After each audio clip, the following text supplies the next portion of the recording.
Let's get down to the latest in D.C. because this is something that investors are very closely watching. We heard from President Biden earlier today announcing a framework for his social spending bill. Now, this comes as the administration is pushing to pass a nearly $1.8 trillion social spending bill and the $1 trillion infrastructure bill. Let's take a listen to what the president had to say. I know it's hard. I know how deeply people feel about the things that they fight for. But this framework includes historic investments in our nation and in our people. Any single element of this framework would fundamentally be viewed as a fundamental change in America. Taken together, they're truly consequential. We want to bring in Heather Boushey, a member of the Council of Economic Advisors. And Heather, it's great to see you again. We heard from President Biden there just outlining some of the priorities within this bill. It's nearly $1.8 trillion. I'm curious from your perspective, from the conversations that are happening down in D.C., are you confident that we're going to see this get passed in Congress? Well, this is, as the president said, an historic investment in the United States, in our economy, in America's families, in addressing climate change.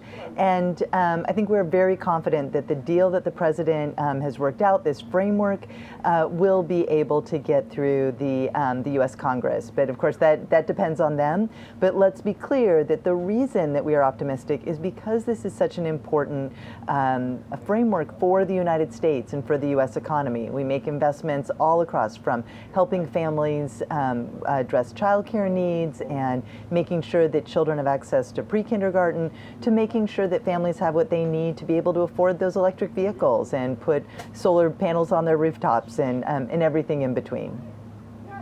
Heather, what's the message to progressives? Because a number of them are still holding the line because this slimmed down version doesn't include everything that they were hoping for, some of that being free community college, federal paid family leave. So what are you saying to them in order to get them on board with this? Well, I start by saying this is an incredible achievement, that we've come this far and that the president has the commitment of enough members of the Senate to get this passed. And so, this investment in families will support families across the economy. It will make sure that childcare workers have decent wages. It'll make sure that families have access to affordable childcare. And similarly, it'll do the same in the home care space, making sure families have access to home care and that those workers are paid well. And so while not everything that we want is in this legislation, and let's again be very clear, the president laid out a fulsome agenda, and that is his agenda. Not everything is a part of this package, and the president is committed to keep fighting for those pieces as well. We need to take this win and make sure that we prioritize, getting this piece of legislation across the finish line. Do you think we're going to see any GOP members, whether that be in the House or in the Senate, vote for this bill? Well, I certainly hope so. I don't know if that's the case. Again, that's for the folks at the other end of Pennsylvania Avenue to do their work on. But certainly what we've seen over the past few months, time and time again, poll after poll, this package is popular with the American people. American families need these investments in them so that they can get to work, make sure that their families are well cared for. American families understand the urgency of addressing climate change, and they understand the urgency of making these investments in communities all across the country. And so I wouldn't be surprised, since there is bipartisan support for this out in the country, that there is some support here. But again, that's up to Congress. Now, that brings up whether or not we do see bipartisan support. I guess you're right, that does remain to be seen. But we've also seen pushback, like we were talking about, from some of the progressives within the Democratic Party, and real division within Democrats over the last several months. How do you repair that? Well, I think we repair that by showing our values. The president showed what he stood for during the campaign and when he laid out this agenda. And he said, this is what's important to the economy, to the American people. And he stood behind it and fought for those. And now that, not every single thing has made it through, I think making sure that we're coming together, showing just how important this is for American families, I think that is the test. And again, let's remember, because of this, once it gets into law, The vast majority of American families will not have to pay more than 7% of their income for childcare. That is a historic accomplishment. We'll have access to universal pre-kindergarten. Again, an historic accomplishment.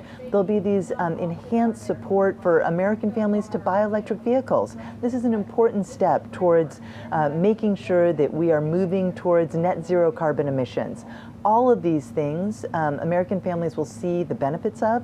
And of course, dare I forget, the really important child tax credit that was expanded as part of the American Recovery Act. This bill, this framework will continue those expansions of that and make sure that that money goes into families' checking accounts month after month. So I think as families see this, as progressives see this, we'll all be able to really celebrate the historic nature of these investments and then keep coming together to work on what's next. Heather, part of the disagreement is how to pay for this, and we're still seeing that worked out down in Washington. But President Biden, the administration, has remained steadfast on the fact that this is not going to add to the nation's deficit. And there are many critics out there that disagree with that and say that this, in fact, is going to add to the deficit. What do you say to that? Well, the president has been very, very clear. He has put together a fulsome set of revenue raisers that can pay for this, and these are embedded in this framework. So some of the things that I'm really excited about, Secretary Yellen over at the Treasury has worked very hard to bring countries together to have a global minimum tax. That is a part of this. The president has also included a 15% minimum tax on big corporations to make sure that if you have a lot of profits, you are paying your fair share. So those are some of the pieces, alongside making sure that we are giving the IRS the resources they need to make sure that people pay the taxes that they have due, that we enforce the laws on the books, particularly for those at the top of the income spectrum. For too long, we've starved the IRS of the resources to make sure that the highest income folks have to abide by the law. So all of these pieces are in there, and we can certainly pay for this package. That is well within Congress's ability. Heather, before we let you go, just give us your assessment of the economic recovery and where we stand today.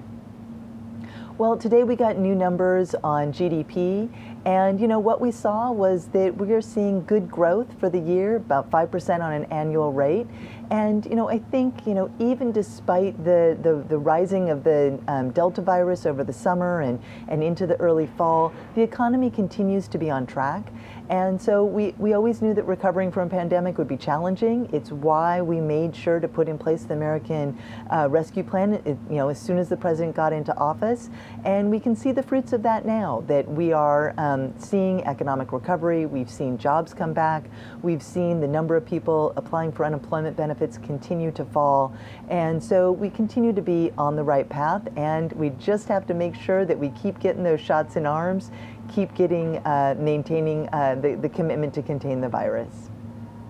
Heather Boushey, always great to have you here at Yahoo Finance, a member of the Council of Economic Advisors.